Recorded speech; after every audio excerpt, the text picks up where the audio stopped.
นอบน้อมต่อพระรัตนตรัยแก้วเจ้าสามประการ น้อมเอาคุณพระพุทธเจ้าคุณพระธรรมเจ้าคุณพระสังฆเจ้าคุณพระอรหันตเจ้าอริยสงฆ์เจ้าจุตนจุองค์ได้เมตตาแผ่บารมีมาเป็นนวโลกุตตรธรรมปกเก่าเกษาปกห่มรักษาครูบาอาจารย์พระมหาเถระพระเถรานุเถระเพื่อนสหธรรมิกสหพรหมจารีทุกรูปทุกองค์ปกห่มรักษาศรัทธาสาธุชนคนดีเท่าแก่อีพ่ออีแม่ทั้งหลายทุกท่านทุกคนติดตามรับฟังรายการสารธรรมยามค่ำตั้งสถานีวิทยุเพื่อการศึกษาวิทยาลัยสงฆ์นครลำปางและสถานีวิทยุเพื่อการศึกษาศาสนาวัฒนธรรมวัดฝ่ายหิน104.50 เมกะเฮิรตซ์106.50 อำนวยการดูแลโดยท่านดร.จิรศักดิ์ปันลำดร.แอมพัชรยาฟองจันตาและน้องนัทสถาพรสุธาคำดูแลเป็นผอ.สถานีเป็นเจ้าหน้าที่เป็นช่างเทคนิคคอยดูแลสถานีแล้วก็ทางวิทยุ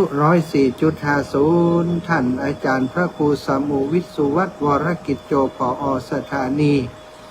ผู้ดูแลเชื่อมสัญญาณลิงก์สัญญาณจากลำปางออกอากาศไปทางเชียงใหม่พร้อมกันในขณะนี้ก็ต้อง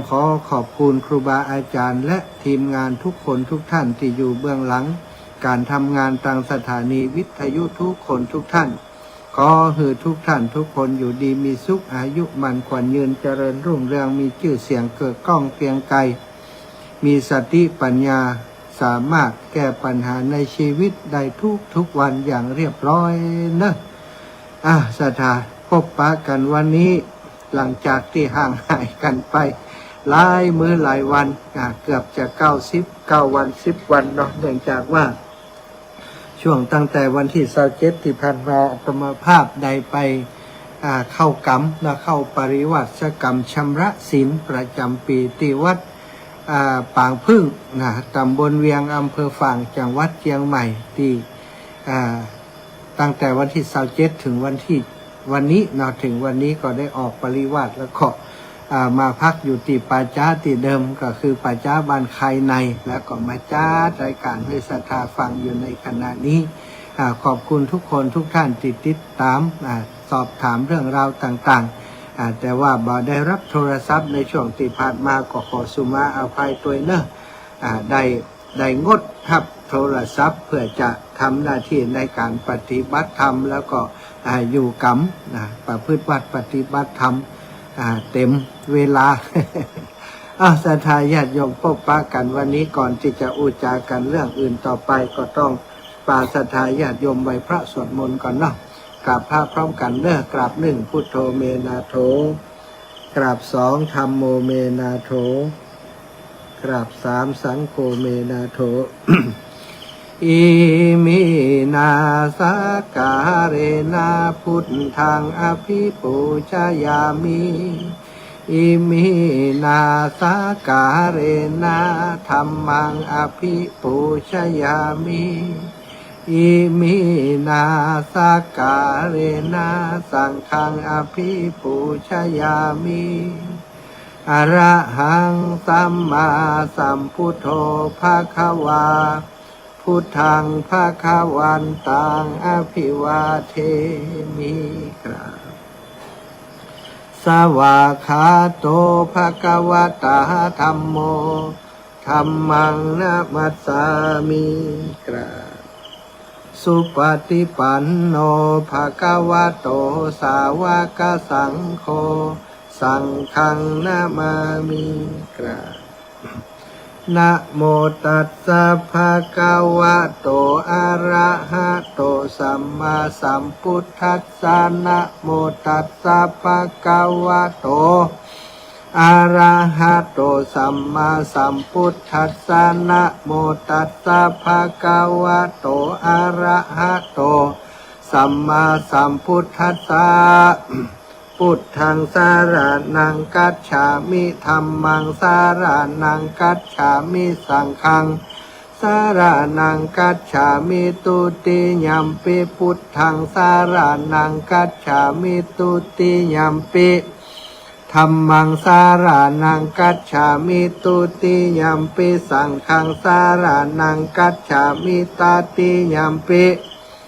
พุทธังสารนังกัจฉามิตติยัมปิธัมมังสารนังกัจฉามิตติยัมปิสังฆังสารนังกัจฉามิอิติปิโสภะคะวะอะระหังสัมมาสัมพุทโธวิชชาจารณะสัมปันโน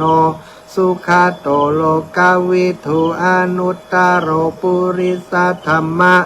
สารถิสัทธาเทวมนุสสานังพุทโธภะคะวะติสวากขาโตภะคะวะตะธัมโมสันทิฏฐิโกอากาลิโกเอหิปัสสิโกโอปัญญิโกปัจจตังเวทิตาโพวินโยหิติสุปฏิปันโนภะคะวะโตสาวกสังโฆอุชุปฏิปันโนภะคะวะโตสาวกสังโฆยายาปฏิปันโนภะคะวะโตสาวกสังโฆสามิจิปฏิปันโนภะคะวะโตสาวกสังโฆยะทิทังจัตตาลิปุริสายุขานิอัฏฐปุริสาปุคลาเอสะภะคะวะโตสาวกสังโฆอาหุนายโยปาหุนายโยทักขินายโยอัญชลิการณิโยอนุตตรังปุญญเขตังโลกัสสาติกราบพร้อมกันเนื้อกราบหนึ่งพูดทางว่ารันตังสีราสานะมามีกราบสองธรรมังว่ารันตังสีราสานะมามีกราบสามสังฆังว่ารันตังสีราสานะมามีศรัทธาญาติโยมไหว้พระสวดมนต์โดยการเรียบร้อยนะจบบริบูรณ์แล้วเนอะหลายคนหลายมื้อหลายวันมาอาจารย์อีแบบว่าได้สวดมนต์สักกับก็ยังบ่สวดคนเดียวสวดคนเดียวก็ว่าบ่ถูกอ่านนะชื่อก็บ่ได้แล้วนะอาจารย์บางฝ่องก็อ่านบ่เป็นน้ำแล้วแต่ว่าได้ฟังด้วยกันอย่างอีกก็สวดด้วยกันก็ถือว่าโอเคเนาะศรัทธาญาติโยมวันนี้มาพบปะกันแล้วนะก็ต้องก่อนอื่นและก่อนอ่านก็ต้องขอนมัสการขอบคุณท่านอาจารย์เสน่ห์การลงที่ได้เมตตาจัดรายการแทนอาตมาภาพเป็นเวลาหลายวันนะศรัทธาญาติโยมที่ท่านอาจารย์ได้รับผิดชอบเป็นภาระเป็นธุระจัดรายการแทนอาตมาก็บางวันติดประชุมบางวันติดเตะติดอย่างก็อาจจะขาดไปพ้องแต่ว่าโดยทั่วโดยปกติถ้าบัดติดอย่างท่านอาจารย์ก็จัดได้การในช่องเวลานี้แทนอาตมาภาพเนาะก็ต้องขอบคุณท่านอาจารย์เสน่ห์การลงเป็นอย่างสูงนะบ่มีติดใจไผก็ใจเปิ้นเนาะเพราะว่าท่านอาจารย์มีภูมิหูภูมิธรรมหลายด้านเรื่องราวที่จะเอามาเล่าอูสู่ศรัทธาก็มีเยอะก็เลยได้เพิ่งปาอาศัยเปิ้นเนาะช่วงที่อาตมาบ่อยู่นี้หลายคนก็ถามเพราะว่าบางคนบ่ได้ฟังต่อเนื่องทุกวันในช่วงก่อนหน้านั้นก็บ่ทราบว่าทำไมท่านอาจารย์หายไปจะได้บ่จัดรายการก็มีบางคนที่โทรมาก็บ่ได้รับสายเนาะก็ขออนุญาตบอกวันนี้ไปเลยก็ที่พักไปนั้นก็เนื่องจากว่าอาตมาได้ไปเข้ากรรมไปอยู่ปริวาสกรรมเป็นกิจกรรมที่พระสงฆ์ในพระพุทธศาสนาเนาะในพระวินัยเพิ่นบัญญัติไว้ว่าอย่างน้อยปีหนึ่งนะถ้ามีปัญหาเรื่องศีลบ่มั่นใจว่าศีลเฮาจะด่างพร้อยจะมีปัญหาอย่างก็สามารถไปอยู่กรรมไปเข้าปริวาสกรรมก็ได้ซึ่งการเข้าปริวาสกรรมนั้นสถาปริวาสกรรมเป็นกิจกรรมอย่างหนึ่งที่พระสงฆ์เป็นสังฆกรรมอย่างหนึ่งที่สงฆ์พึงกระทำซึ่งในปัจจุบันนี้เป็นรูปเป็นที่รู้จักกันแพร่หลายในหมู่พระภิกษุสงฆ์ทั้งหลายซึ่ง เป็นการอยู่ปริวาสเรียกว่าอยู่กรรมก็ว่าเนาะบ้านเฮาเปิ่นส่วนมากก็อยู่กรรมนะหรือว่าปริวัติกรรมก็เรียกเหมือนกันก็มีหลายอย่างสถาถ้าอยู่ปฏิบัติธรรมกรรมฐานทั่วไปเปิ่นก็อาจจะเรียกว่าโสสานกรรมก็ได้นะโสสานกรรมทุดงควัตนะหรือว่าลูกขมูลอันนี้ก็ถือว่าเป็นการอยู่กรรมเป็นการเข้ากรรมของพระสงฆ์แต่ว่าบ่ได้เข้าแบบอันเปิ่นออกจากอาบัติเนาะถ้าออกจากอาบัตินั้นก็ต้องเป็นปริวาสกรรมปริวาสกรรมนั้นโดยความหมายแปลได้ว่าเป็นการอยู่ใจหรือว่าเป็นการอยู่กรรมเป็นการอยู่รอบมาคืออยู่ให้ครบกระบวนการสิ้นสุดกรรมวิธีทุกขั้นตอนของการอยู่ปริวาสกรรมสถานของการอยู่ปริวาสกรรม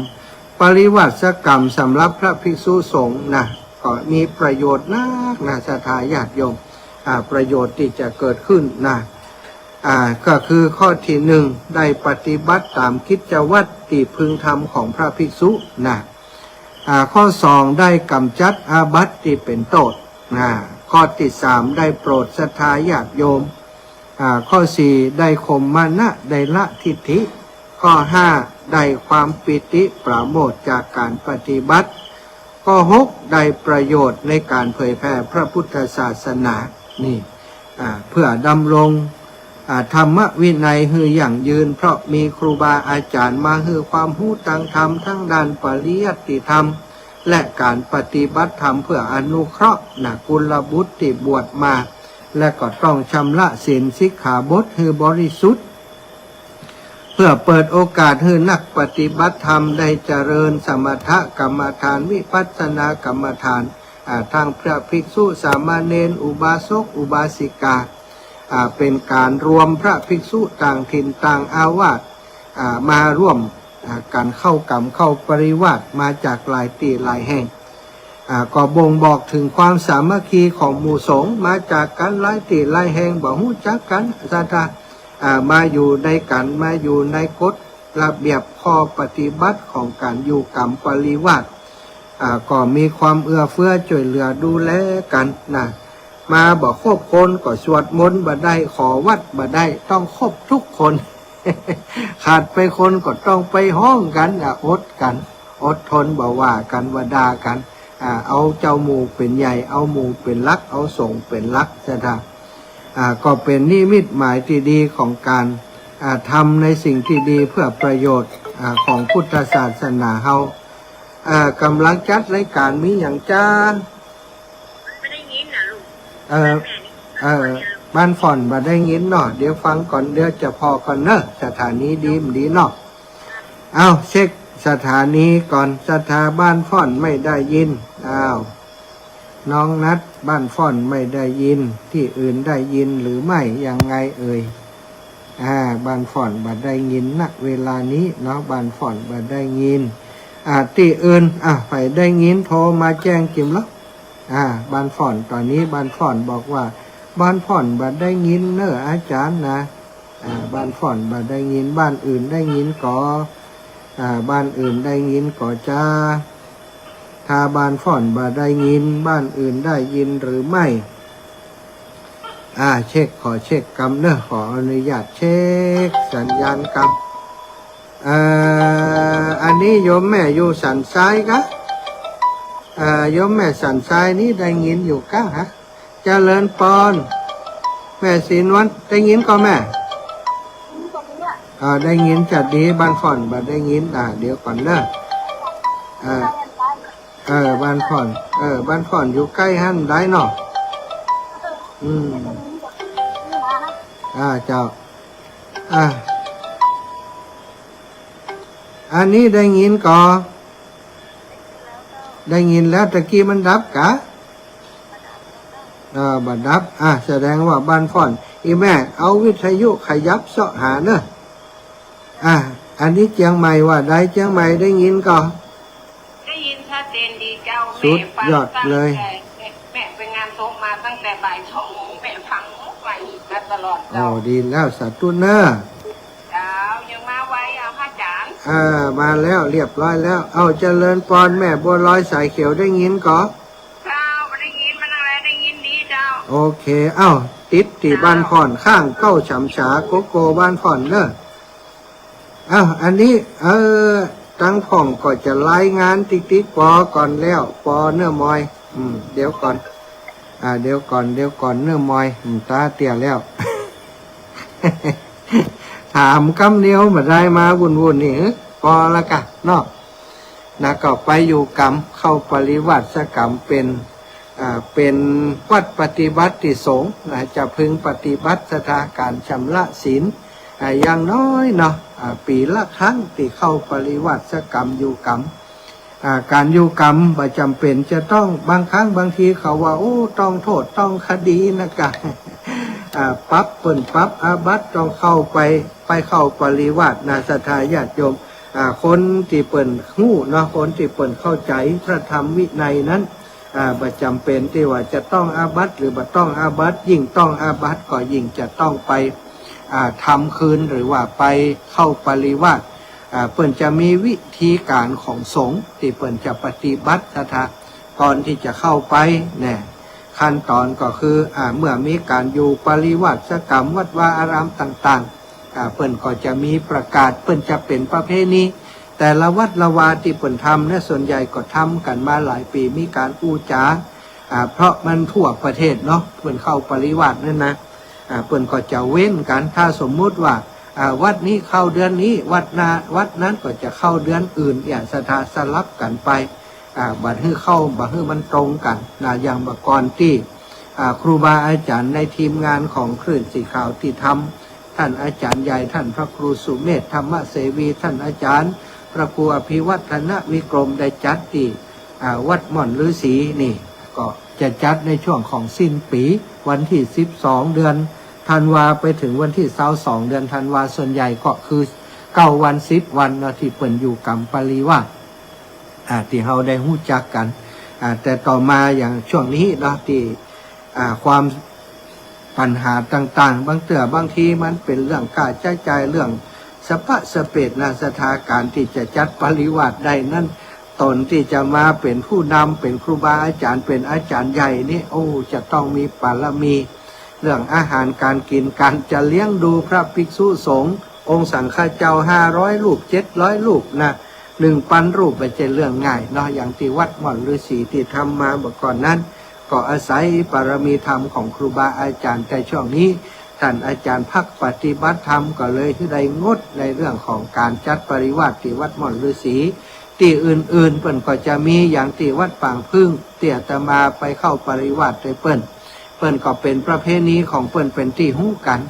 สำหรับในกลุ่มที่เปิ้นทำเป็นวัดที่ทำปริวาสเปิ้นก็จะ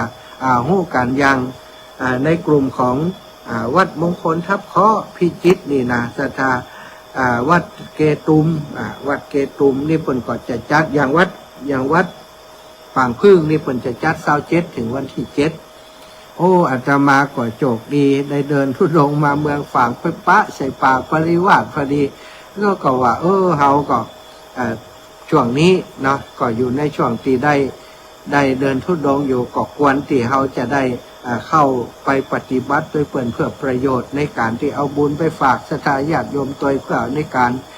ชำระศีลของตัวเก่าตัวศรัทธาเฮาได้ทำกิจกรรมต่างๆร่วมกันมาเป็นเวลาขวบปี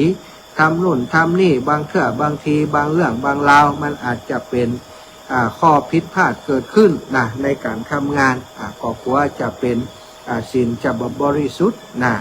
ได้ตัดสินใจไปเข้ากรรมด้วยเปิ้นสถานที่วัดป่างพึ่งนี่ก็เป็นวัดที่มีธรรมชาติติสัปปายะพื้นที่96 ไร่ต้นไม้เนี่ยต้นไม้สิ่งปลูกสร้างบ่มีเยอะเท่าใดก็มีเท่าที่จำเป็นมีโบสถ์มีศาลามีห้องน้ำมีห้องท่ากุฏิที่พักพอสมควรส่วนใหญ่พื้นที่96 ไร่นี่ถ้านับพื้นที่แล้วจะเป็นส่วนที่สร้างเสนาสนะบ่ถึง5 ไร่ซะนะ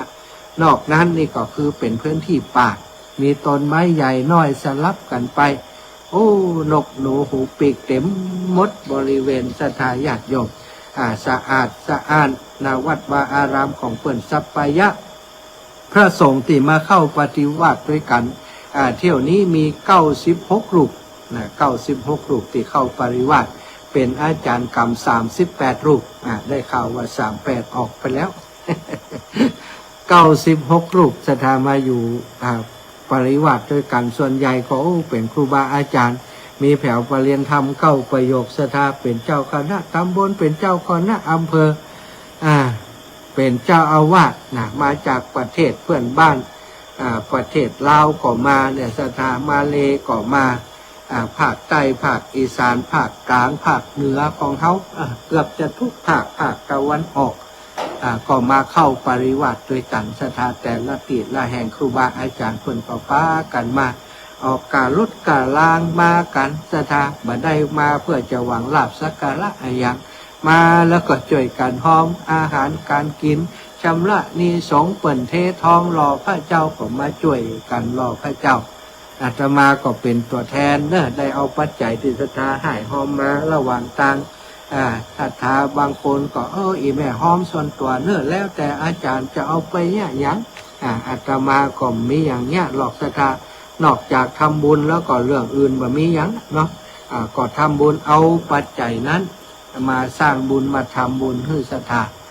เอามาร่วมบุญเป็นเจ้าภาพอาหารเจ1,000 บาทเนอะศรัทธาอนุโมทนาสาธุด้วยกันเนอะอาตมาเป็นเจ้าภาพอาหารเจ1,000 บาทเป็นเจ้าภาพเททองหล่อพระเจ้านะหล่อพระพุทธรูปปางสมาธิ1 องค์คนหล่อตะคืนละนะคืนตะวาคืนวันที่5ที่ผ่านมาเป็นพระพุทธรูปตองงามนะศรัทธาได้ให้หอมด้วยเปิ่น1,000 บาทนะสาธุเอาเนอบุญสถานแล้วก็ได้เป็นเจ้าภาพทั่วไปชำระหนี้สงฆ์เป็นเจ้าภาพทั่วไปบริจาคให้กับวัดแห่ง1,000 บาทแล้วก็บริจาคร่วมกับคลื่นสีขาวโยมแม่จงดีเชื้อกันทาเอาน้ำดื่มมาถวายร่วมงานปริวัติกรรมครั้งนี้ร่วมบุญเปิ่นไปแห่ง500 บาทเปิ่นเอาน้ำดื่มมา100 แพ็คสถานอันนี้ก็เป็นบุญที่อาตมานอกจากมาปฏิวัติปริวัติแล้วนะก็ได้มาให้มาหอมเอาสตังค์ศรัทธานะเนอะอันนี้บอกตามความเป็นจริงเอาสตังค์ที่ศรัทธาหอมมานั่นละเนาะ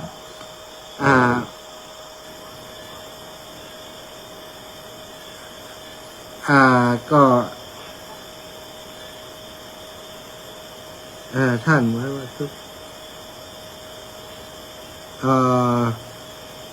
ศรัทธาญาติโยม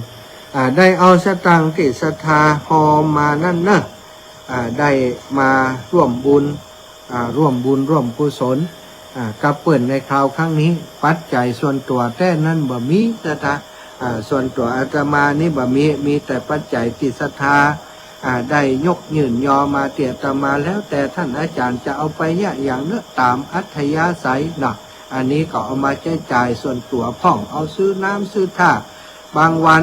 อาจจะซื้อยุกซื้อยาอย่างต่างๆที่จำเป็นจะต้องใช้นอกเครื่องใช้บางอย่างที่จำเป็นจะต้องใช้ก็เอาไปซื้อส่วนหนึ่งแล้วก็เอามาห่วมบุญหอมบุญกับเปิ่นในคราวครั้งนี้ก็ขอเอาบุญทั้งหมดนี้มอบเพื่อศรัทธาแล้วอาตมาก็ได้อยู่กรรมปริวัติโดยเปิ่นตั้งแต่วันแรกมาจนถึงวันสุดท้ายศรัทธามีการทำวัดสวดมนต์สวดโยโกห้องทุกวันตื่นตั้งแต่ตี 3นะศรัทธาตี 3เกิงรวมพลกันตี 4บ่ขาดบ่เกินสมาทานบอกวัดแล้วก็สวดมนต์ทำวัดเจ้าไปจนถึง6 โมงเมื่อเจ้าศรัทธา2 ชั่วโมงปฏิบัติธรรมนั่งสมาธิกรรมฐานภาวนาตอนค่ำตอนแรงเดินจงกรมสวดบนทำวัดจนถึง3 ทุ่ม2 ทุ่มไป3 ทุ่มทุกวันนะครับ9 วัน9 วันนะ9 วัน9 คืนที่ผ่านมาก็ขอเอาบุญเอากุศลทุกอย่างทุกประการที่สมทานปฏิบัติในช่วงตั้งแต่วันที่27ถึงวันที่6วันนี้เนาะจนกระทั่งถึงได้อภานออกกรรมในวันนี้เอามาฝากเอามาแบ่งเอามาปันเอามามอบเพื่อศรัทธาญาติโยมอีแม่อีป่อทุกคนทุกท่าน ได้ร่วมอนุโมทนาด้วยกันเนอะช่วงที่อาตมาได้เข้าอยู่กัมปริวาสนี้ศรัทธาญาติโยมสมทานขอปริวาสเรียบร้อยกลับมายังบัดถึงวัดกำเตื้อโยมน้องสาวของโยมแม่จันสมวงเขียนโทรมาท่านอาจารย์โยมแม่จันสมบ่อยู่แล้วเนอะวะฮะเป็นอย่างบ่อยู่อีแม่เสียชีวิตไปแล้วเขาไปปะแต่เจ้านี่ท่านอาจารย์เสียกี่โมงบ่ฮู้แล้วแต่ว่าไปปะตอนเจ้านี้เย็นหมดแล้วเนี่ยวันที่27ตอนเจ้าโยมแม่จันสมวงเขียนได้โทรหาอาตมาภาพตอนที่อาตมาอยู่ที่จังหวัดน่านศรัทธาญาติโยมว่าบัดใดท่านอาจารย์จะมาเดินธุดงค์ที่เมืองฝางพ่องอีแม่ก็ไข่ห้อมเหมือนกันนะบัดเดี๋ยวนี้จะห้อมท่านอาจารย์เขียนใส่ซองไว้เนี่ยท่านอาจารย์มาเอากำบ่เอาอีแม่บัดเดี๋ยวนี้อยู่น่านอยู่นะอย่างไรดีนี่น่ากะมาอีแม่ถ้าอีแม่ตายละเห็นลบก็บ่ได้ห้อมมากะอีแม่ไข่ห้อมด้วยท่านอาจารย์เขาว่าโอ้อายุหนุ่มน้อยอยู่70 ป่าอยู่จะไปพังตายอย่างแม่ไปว่าอย่างอันกะไปแจ้งตัวเก่าได้อย่างไรโอ้ท่านอาจารย์จะไปประมาทนะคนเฮาชีวิตอีแม่นี่บ่แน่บ่นอนและไม้ไกลฟังโรคภัยในตัวนี่ก็ล้มเล้าหลายอย่างเขาก็ฟังคนแล้วคนเฮาอย่างใดดีเนาะก็คืดว่าถ้าจบโครงการแล้วจะไปหาเปิ้นเหี่ยกำแต่พอดีศรัทธาญาติโยมว่ามีเหตุที่ต้องมาเดินธุดงค์ที่เมืองฝางนอกเนื่องจากว่าท่านอาจารย์จำเริญซึ่งเป็นครูบาอาจารย์ในเครือข่ายคลื่นสีขาวเปิ่นมีกิจกรรมทอดพระป่านำปัจจัยไปซื้ออุปกรณ์ต่างๆต่อระบบน้ำไปใจติหม่อนวัดพระธาตุวัดพระธาตุศรีมหาโพธิโพธารามม่อนปิ่นก็เลยว่าเอาถ้าอย่างอ่านก็คงจำเป็นจะต้องไปช่วยเปิ้นก็ได้เดินทางมาถึงม่อนปิ่นวันที่16สถานมาที่เมืองฝางมาที่ม่อนปิ่นวันที่16ตานพระป่าเรียบร้อยก็ได้ลงไปหาโยมแม่จันสมวงเขียนเปิ้นก็ได้หอมบุญตัวยแล้วก็ได้นั่งสนทนากันเปิ้นก็ลวดน้ำหัวปีใหม่ตัวยก็ได้อู้จากันก็ว่าอันเปิ้นก็เนาะเปิ้นก็ปาลบว่าสุขภาพประเดี๋ยวรู้สึกมันบ่จะได้รู้ท่านอาจารย์อีแม่ชัยอยู่บ่เมินนะอีว่าเปิ้นก็ห้อยปากอีว่ากำนี้เขาก็แก้เปิ้นว่าอีแม่จะไปกึดนักกะใจเขากึดอย่างไรมันจังเป็นตามใจนะใจต้องสู้ไว้กับตัวแค่ว่าเดินไปไหนบ่ได้แล้วอีแม่เนาะก็ในบ้านในจองก็ยังเดินได้อยู่โรคภัยอย่างอื่นก็มีอย่างนักความดันเบาหวานกับปกติใจก็ปกติขึ้นลงนะอาจารย์อยากถ้าอีแม่ตายอย่างใดนี่มาหาแม่จิมนาอาจารย์ว่าอาตมาก็รู้สึกว่าเปิ่นอูดเรื่องกรรมนี้หลายครั้งหลายคาเนาะแต่ก็ปล่อยเปิ่นอูคนเฒ่าคนแก่ดีละเปิ่นบ่ประมาทก็ว่าอย่างอีนะคนเฒ่าบ่ดีประมาทเหมือนกันโยมแม่เจริญมรณะสติสวดมนต์ทำวัดปฏิบัติเอาเนื้อบุญกุศลก่อสร้างไว้นักมาต้องหัวถ้าวันนั้นมาถึงเขาก็นึกถึงบุญที่เขาทำไปสู่ที่สุขติอาตมาก็เหมือนการกึดถึงวันทุกวันนี้บ่เจแน่เขาจะจากไปวันใดเวลาใดบ่มีไผฮู้อีแม่เฮ้ยอู้กันจากนั้นอาตมาก็ได้ไปพักที่วัดบ้านป่าจ้าบ้านห้วยมูในสถานแล้วก็ได้เดินต่อไปตั้งใจปราการตั้งอย่างพุ่นสุดท้ายก็ได้วนปิกกลับมากายบ้านอีแม่แหมรอบหนึ่งไปตั้งบ้านเปียงกอกของอำเภอฝางอีแม่เปิ่นฮู้ว่าจะมาเดินกายหมู่บ้านเปิ่นคืนนั้นเปิ่นก็โทรไปว่าอาจารย์จะได้แวะหาแม่ก็บอกว่าปะกันวันที่16แล้วลบอีแม่บ่ได้ใส่บาตรอาจารย์สักกรรมวันนั้นก็มาบ่ค่ำบ่แลงวันนี้ทราบว่าอาจารย์มาตอนกลางวันมาตอนเจ้าน่าจะแวะบ้านแม่อีแม่จะได้ใส่บาตรอีวะอาตมาก็ว่าอันก็ขอโทษด้วยเนอะโยมแม่เนาะอันได้ฉันเข้าแล้วก็เลยบอกฮู้ว่าถ้ามาหาอีแม่จะใส่บาตรมันก็เลยเวลาไปแล้วก็สู่มาอภัยกู้กันเรียบร้อยนะ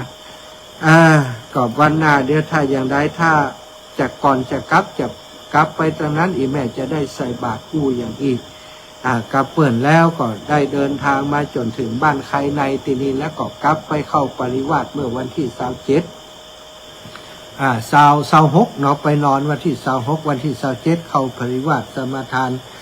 บอกวัดขอปริวาสแล้วออกจาก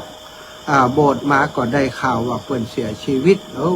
จำเป็นจะต้องไปงานศพขออนุญาตครูบาอาจารย์กรรมเปิ่นก็ว่าถ้าไปตอนนี้สมาทานหรือยังสมาทานแล้วอาจารย์ถ้าสมาทานแล้วท่านจะไปจะต้องเอาอาจารย์กรรมไปด้วย1 รูปถึงจะออกไปได้ว่ะก็จำเป็นขออาจารย์กรรมตุลุงเปิดใจดีไปโดยอาตมาก็ไปบอกคือเปิ่นเนาะไปถึงงานศพลูกหลานก็เข้ามาหาเปิ่นถึงต้องหาอาจารย์มา2-3 วันนี้จมว่าอาจารย์บ่มาบิณฑบาตเดี๋ยวถ้าเปิ่นมาจะตันใส่บาตรเปิ่นก็มุตันหัวอีแม่จะไปวันใดหัวสู่เขาว่ะเปิ่นก็ต้องแต่กรรมนี้สถานแล้วก็สุดท้ายเปิ่นก็ได้เสียชีวิตไปเมื่อวันที่27เนาะได้ไปร่วมงานศพกับเปิ่นแล้วก็ได้ไปส่งสการตานขาบแต่ว่าเอาอาจารย์กรรมไปถึง2 ครั้งก่อนนี้ก็เป็นศรัทธาที่เปิ่นที่ตามรับฟังรายการจากไปแห่งคนหนึ่งอายุ76 ปีศรัทธาญาติโยมก็เป็นศรัทธาที่มีความมั่นคงสวดมนต์ไหว้พระทุกวันหุ่มทำบุญกินทานตลอดถึงครอบครัวเปิ่นตัวก็ส่งดวงวิญญาณของโยมแม่ไปสู่สุคติเนอะแล้วก็ทราบข่าวจากโยมแม่บัวเย็นจันทบนะลูกเคยของโยมแม่น้อยบ้านสีหมวดเก้าได้เสียชีวิตไปก็อยู่ไกลคงบ่ได้ไปร่วมงานก็แสดงความเสียใจกับคุณครูแล้วก็คนในครอบครัวของท่านผอ.ที่ได้เสียชีวิตไปตัวเนาะศรัทธาญาติโยมขอเวลาวันนี้สำหรับวันนี้เนาะ19:41 นาทีศรัทธาญาติโยมช่วง 2-3 วันก่อนต้องขอบคุณท่านอาจารย์เสน่ห์กาลงเป็นอย่างสูงท่านอาจารย์ได้เมตตาประพันธ์เพลงประพันธ์เพลงให้อาตมาทุกเพลงนี้ม่วนเนื่องศรัทธาจะเปิดคือฟังสักหน่อยนะหลายคนยังไม่ได้ยินกับแต่หลายคนนี่น่าจะได้ยินและติดตามทาง Facebook นะเป็นเพลงเกี่ยวกับการเดินธุดงค์ของอาตมาขั้นรายการสักน้อยเลยก่อนจะรับโทรศัพท์ศรัทธา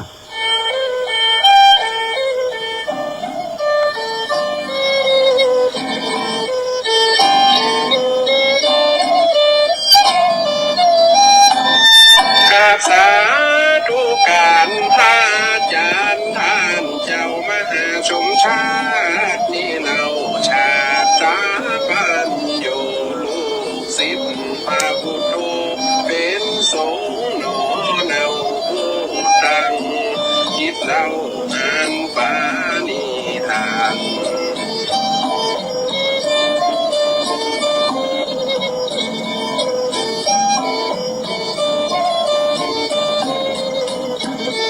จะทำโครงการด้วยปฏิญาณตั้งมั่นธรรมายาตรานานเพื่อการศึกษานาเปลี่ยนหวังพาเปลี่ยนโรงเรียนหมู่บ้านพระอาจารย์ขอปัญญาถามขึ้นมา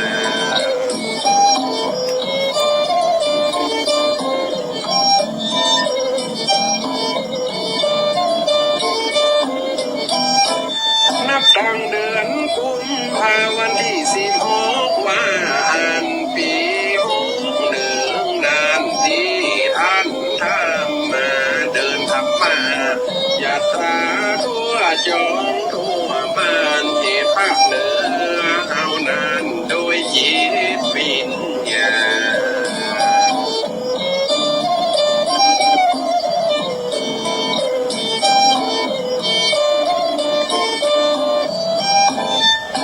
การศึกษา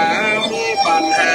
ต้องแก้โรงเรียนย่ำแย่ขนาดเล็กเมืองปานท่านพระ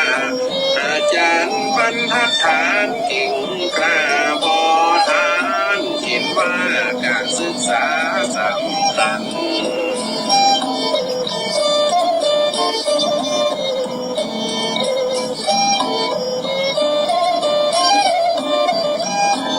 ทุดงถึงวันฮ้อนหนาวก็สู่บ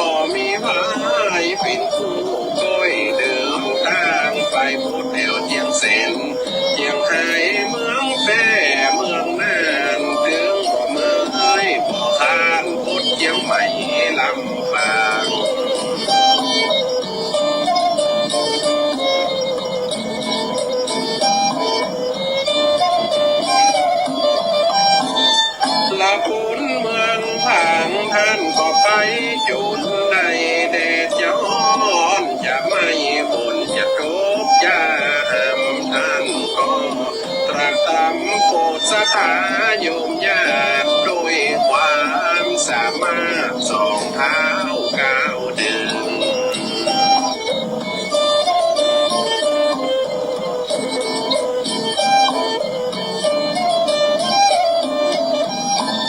ปัจจัยและเงินที่พี่น้องเหนือใจท่านตั้งใจมอบไว้เป็นกองทุนเรียนไว้อ่านไว้เขียนอุปกรณ์ต่างๆได้นำไปสร้างทุกอย่างเถิดทุน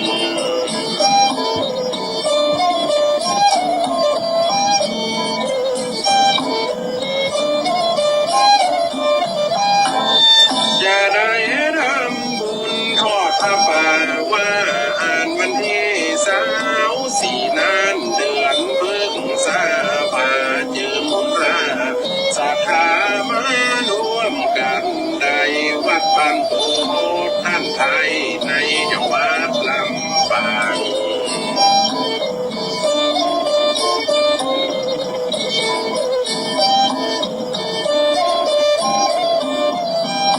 ขอกุศ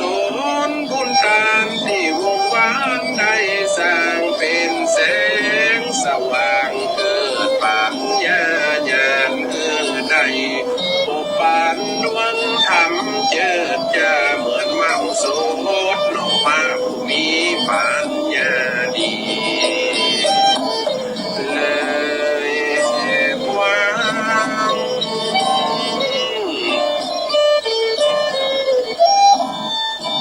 โอ้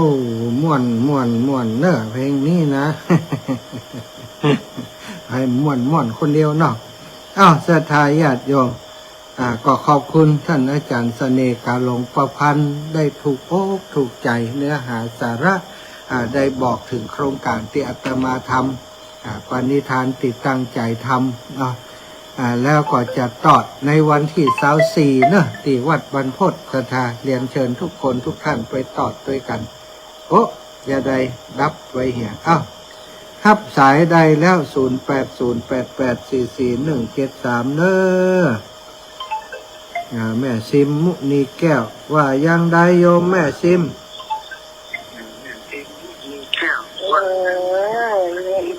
มีได้ยินนี่ไม่น้อยใจเพิ่มใจดีแล้วได้ยินเสียงเพลงเนี่ยเพื่อใจดีเลยใจดีแล้วได้ยินเสียงเพลงเนี่ยเพื่อใจดีใจดีนึกถึงนึกงเงาได้เนื้อดีกะม่วนใจเด็กดีว่าไม่งงม่วนใจขนาดเลยสาธุขอบคุณนะเจ้าเอาเจริญพรนมัสการครับเอาแฟนพันธุ์แท้เอานึกว่าเป็นคนงานขี้เหร่ไปป้าตัวจริงแล้วรูปหล่อนะเอาครับน้าเงียบเราขนาดเลยครับน้าดีใจเนอะวันนั้นไปป้าที่วัดฝ่ายหินเนี่ยโอ้หันตัวจริงแล้วเลยท่านมาอยู่ครับโอ้เหงากะดีแล้วขอบคุณหลายๆทางจังหวัดเชียงใหม่ครับเสียพระผู้ใหญ่ไปอีกรูปหนึ่งครับโอ้นั่นกะครูบาอาจารย์มาได้ไปรดน้ำศพกรรมท่านอาจารย์พระมหาวิษณุจารุธรรมโมเนาะโอ้เป็นครูบาอาจารย์ที่ป้อมเป่งขนาดนะศรัทธาญาติโยมให้กันตึงบ้านตึงเมืองอินดูคนตาผมไปถึงวันเนี้ยครับโอ้ดีแล้วเดี๋ยวอาตมาก็จะเข้าไปสักวันก่อนเดี๋ยวนี้เสร็จจากเมืองฝั่งถ้าเข้าไปพุ่นก็จะไปกราบครูบาอาจารย์กันมาวันใดทุ่มพ่อผู้ผมกำเนิดตอนนี้เพิ่นก็สวดอภิธรรมทุกคืนเนาะที่วัดเจ็ดลินเนาะมีกำหนดการยังได้ของบางหูนี่ครับยังเนาะมาเจ้าก็ได้ครับโอเคเดี๋ยวก็จะเข้าไปแถมสัก2-3 วันเนี้ยเนอะจะเข้าไปโอ้การใจเลยครับสาธุขอบคุณหลายๆแฟนพันธุ์แท้เจริญพรแม่บัวเย็นจันทบอาจารย์พร้อมสตังที่ทำบุญที่เข้าพระบาทให้แม่100เนอะเจ้า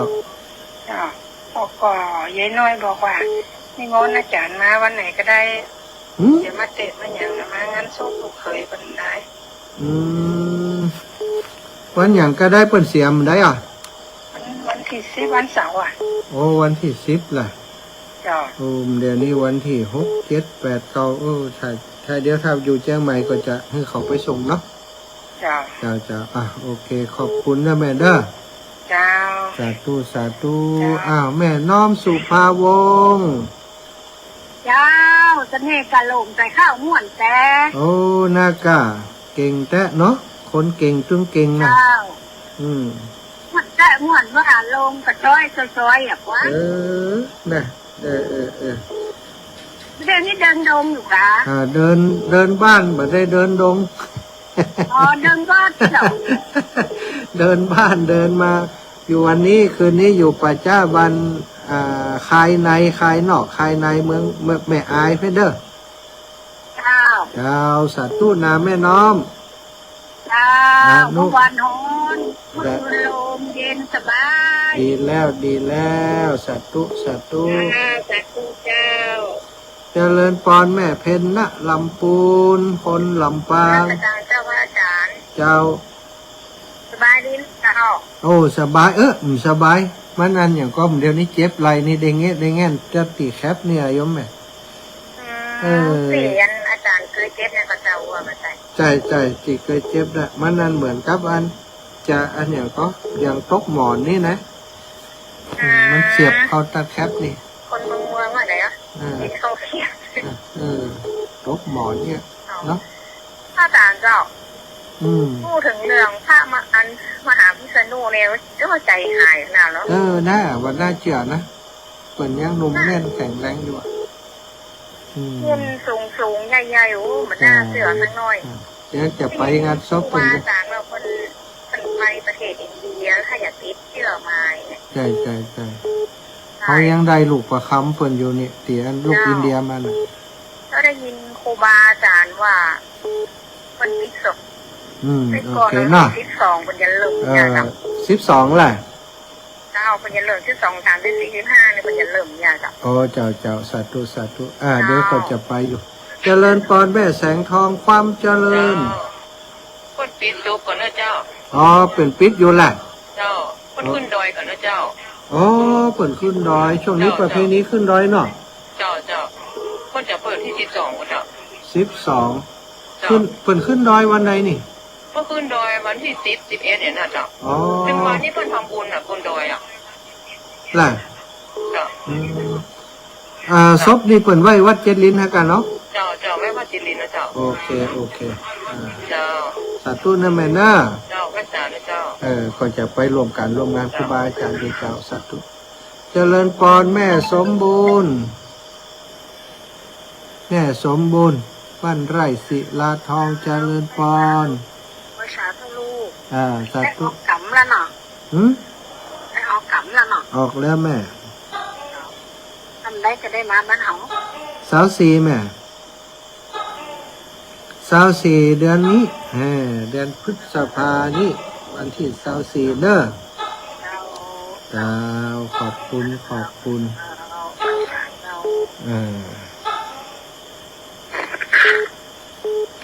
แม่ยังนี่แม่นวลเทพเสด็จเจริญปอนโยมแม่ เจ้าไว้ตาเจ้าออกกำแล้วเนาะ ออกแล้ว ง่อมหาก็ งอมอยู่ ง่อมอยู่ ดุ้งเมื่อแล้วนะ กำเดียวอันเนาะ น้ำเปรี้ยวหัว วันเวลาป๊อปแป๊บแล้วนะตามไว้เนาะ เอาบุญมาฝากเน้ออยู่ดีมีสุขเน้อ จะได้ลงพระเจ้า จ้า ยังมันแจ้งแบบแม่ฟังแล้วแบบหวานด้วยก้านโอ๊กด้วยจ้ะ จ้าอาจารย์เสน่ห์เป็นเก่ง เป็นเก่งแต่งานของท่านมหาวิษณุเนี่ยคนจะเปิดที่12 เปิด12เนาะถ้าจะจับแม่เขาจากนี้ไปก็ถ้าจะตันอยู่ โดยที่เป็นจะเรียกว่าที่11เจ้า แล้ว11เนาะช่วงนี้เปิดจัดงานเตรียมงานเพราะว่าเปิดสายงานของครูบาอาจารย์ดอยสุเทพเนาะ เจ้าก็เริ่มสร้างวันที่4ไปแล้วเหรอ ล่ะไม่ถึงที่11เจ้า เจ้าอีแม่ จ้า สาธุเน้อ เจ้าเป็นกำลังใจเน้อที่บุญมาฝากขออนุโมทนาด้วยเน้อ สาธุ จัด เจริญปอนพี่น้องเมืองยาวแม่ไลแม่ไล มาไม่ได้ เช้าสีเนอจะกินแกงผักกาดไก่ปลาทู การลงจ้ะ ฮะโอ้ยปลูกแหมไม่กะ ลงจ้ะ ปลูกแหมไม่ปลูกแหมไม่ ถ้าว่ามาวันนี้ถูก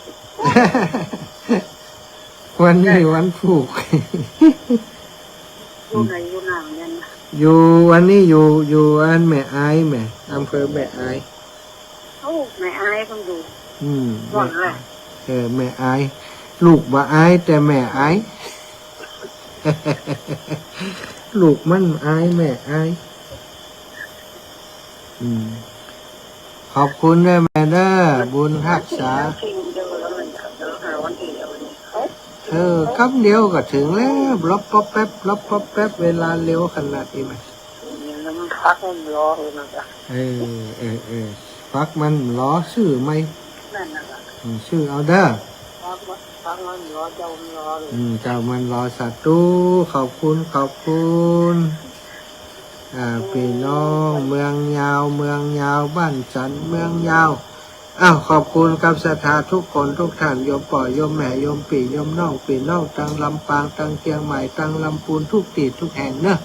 ที่ฟังรายการอยู่วันนี้เอาบุญใหญ่บุญหลวงที่ได้กระทำความเป็นเข้าปริวัติกรรม9 วัน 9 คืนปฏิบัติเพ่งคัดกับครูบาอาจารย์เราได้ชำระศีลของตัวเก่าของตัวเองโดยวัดปฏิบัติที่เพื่อนเรียกว่าปริวัติกรรมอยู่ครบถ้วนบริบูรณ์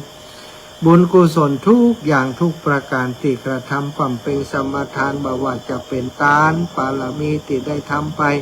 ศีลปาลมีที่ได้กระทำไปภาวนาปาลมีที่ได้ความเป็นไปทุกอย่างทุกประการเอามาฝากมาแบ่งมาปั่นโยมแหน่โยมปี่โยมน้องทุกคนทุกท่านคือท่านเจ้าตั้งหลายอยู่ดีมีสุขอายุมันขวัญยืนมั่งมูลตุ่นเต้า